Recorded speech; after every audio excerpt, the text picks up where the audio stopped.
Radhe Radhe everyone. आज की video में मैं आपको वरुथिनी एकादशी की व्रत कथा सुनाऊंगी। वरुथिनी एकादशी की व्रत कथा सुनने के लिए हम 1 लोटा जल लेंगे, अपने हाथ में थोड़े तिल या फूल लेकर हम कहानी शुरू करेंगे। तो चलिए अब मैं आपको वरुथिनी एकादशी की व्रत कथा सुनाती हूँ। अर्जुन बोले, हे भगवान, वैशाख मास के कृष्ण पक्ष की एकादशी का क्या नाम है, उसकी क्या विधि है, उससे कौन से फल की प्राप्ति होती है, सो कृपा करके विस्तार पूर्वक कहिए। श्री कृष्ण भगवान बोले, हे कुंती नंदन, वैशाख मास के कृष्ण पक्ष की एकादशी का नाम वरुथिनी एकादशी है। ये सौभाग्य प्रदान करने वाली है। इसका व्रत करने से मनुष्य के सभी पाप नष्ट हो जाते हैं। यदि इस व्रत को दुखी सधवा स्त्री करती है तो उसे सौभाग्य की प्राप्ति होती है। वरुथिनी के प्रभाव से ही राजा मानधाता को स्वर्ग की प्राप्ति हुई थी। इसी प्रकार धुंधमार आदि भी स्वर्ग गए थे। वरुथिनी एकादशी के व्रत का फल 10 सहस्त्र वर्ष तक तपस्या करने के फल बराबर है। कुरुक्षेत्र में सूर्य ग्रहण के समय जो फल एक बार श्रवण दान करने से मिलता है, वही फल वरुथिनी एकादशी का व्रत करने से मिलता है। इस व्रत से मनुष्य इस लोक में सभी सुखों को प्राप्त करके अंत में परलोक को प्राप्त करता है।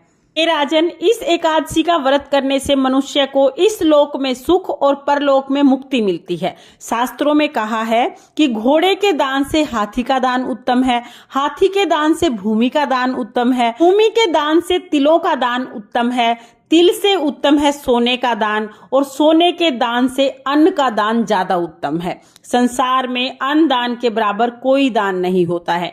अन्न दान से पितृ देवता मनुष्य आदि सभी तृप्त हो जाते हैं। शास्त्रों में कन्यादान अन्न दान के बराबर माना जाता है। वरुथिनी एकादशी के व्रत से अन्न दान तथा कन्यादान के समान फल प्राप्त होता है।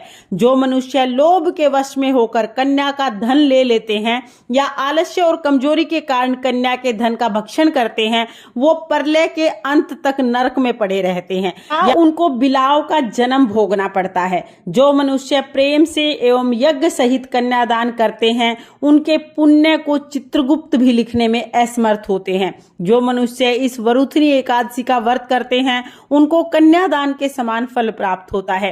वरुथिनी एकादशी का व्रत करने वाले को 10वीं के दिन से निम्नलिखित वस्तुओं का त्याग कर देना चाहिए। नंबर 1, कांसे के बर्तन में भोजन नहीं करना चाहिए, मांस का सेवन नहीं करना चाहिए, मसूर की दाल का सेवन नहीं करना चाहिए, चना, साग, शहद और दूसरे अन्न त्याग देने चाहिए। 10वीं तिथि को केवल एक बार भोजन करना चाहिए। व्रती को पूर्ण ब्रह्मचर्य का पालन करना चाहिए। रात्रि शयन न करके सारी रात्रि को शास्त्र चिंतन और भजन कीर्तन करना चाहिए। दूसरों की निंदा तथा दुष्ट एवं पापी लोगों की संगत नहीं करनी चाहिए। क्रोध नहीं करना चाहिए, असत्य नहीं बोलना चाहिए, तेल तथा अन्न भक्षण से बचना चाहिए। हे राजन, जो मनुष्य एकादशी का विधि पूर्वक व्रत करते हैं, उनको स्वर्ग लोक की प्राप्ति होती है। अतः मनुष्य को पापों से डरना चाहिए। इस व्रत के महात्म्य को पढ़ने से 1 सहस्त्र गोदान के समान फल प्राप्त होता है। इसका फल गंगा स्नान करने के फल से भी अधिक होता है। हे कुंती नंदन, हर प्राणी को वरुथिनी एकादशी का व्रत अवश्य करना चाहिए, ताकि इस लोक में सभी भौतिक सुखों को भोग कर अंत में परलोक में मुक्ति प्राप्त कर सके। ये थी वरुथिनी एकादशी की व्रत कथा। इसके बाद हम एक गणेश जी की कथा जरूर सुनेंगे। तो चलिए अब मैं आपको गणेश जी की कथा सुना देती हूँ। एक बार एक गांव में गणेश जी का मेला लगा था। सब लोग मेले में जा रहे थे।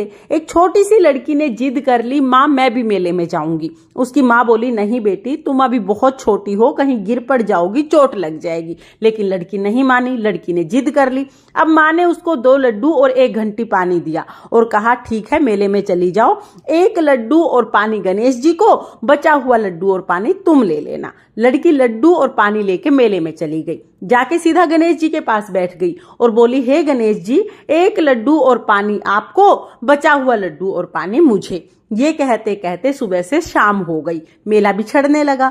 सब लोग घर वापस आने लगे, लेकिन लड़की वहां से नहीं उठी। उसने कहा, जब तक गणेश जी लड्डू खा के पानी नहीं पिएंगे, मैं तब तक यहाँ से नहीं जाऊंगी। अब गणेश जी ने सोचा कि जब तक मैं लड्डू खा के पानी नहीं पीऊंगा, ये यहीं बैठी रहेगी और इसका दोष मेरे सिर लगेगा। गणेश जी एक छोटे से बालक का रूप धर के आए और बोले, लो तुम्हारा लड्डू खाया, लो तुम्हारा पानी पिया, अब मांगो क्या मांगना है। लड़की सोचने लगी, क्या मांगू? अन्न मांगू, धन मांगू, खेत मांगू, हवेली मांगू, महल मांगू, बैल मांगू, सुहाग मांगू, क्या मांगू? अब लड़की सोच ही रही थी, इतनी देर में छोटा सा लड़का बोला, जो जो तुमने सोचा है वो सब हो जाएगा, अब अपने घर चली जाओ। लड़की अपने घर आ गई। घर आई तो माँ बोली, बेटा इतनी देर कहाँ लगा दी? बोली, माँ आपने ही तो कहा था कि गणेश जी को लड्डू खिला के और पानी पिला के आना, मैं तो गणेश जी को लड्डू खिला के और पानी पिला के आई हूँ। लड़की ने जैसे ही ये बात कही, जो जो लड़की ने सोचा था वो सब कुछ हो गया, पूरा घर अन्न धन से भर गया। हे गणेश जी महाराज, जैसे आपने उस लड़की की इच्छा पूरी की, जैसे उसके घर को अन्न धन से भरा, वैसे ही सबकी सब इच्छाएं पूरी करना और सबके घर को अन्न धन से भर देना।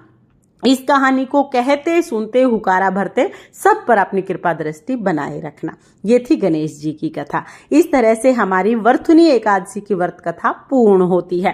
कथा सुनने के बाद जो आपने तिल या फूल हाथ में लिए हैं वो श्री हरि भगवान के चरणों में हम समर्पित कर देंगे और थोड़े से तिल हम जल के लोटे में डाल देंगे। उसके बाद जो जल का लोटा है वो सूर्य देवता को अर्घ दे देंगे। तो फ्रेंड्स, आपको वरुथनी एकादशी की व्रत कथा कैसी लगी कमेंट करके जरूर बताना। और अगर ये वीडियो आपको पसंद आई हो, वीडियो आपके लिए थोड़ी बहुत भी यूजफुल हो, तो प्लीज वीडियो को लाइक कर देना और चैनल को सब्सक्राइब कर लेना। फिर मिलते हैं किसी और वीडियो में, तब तक के लिए जय श्री कृष्णा, राधे राधे।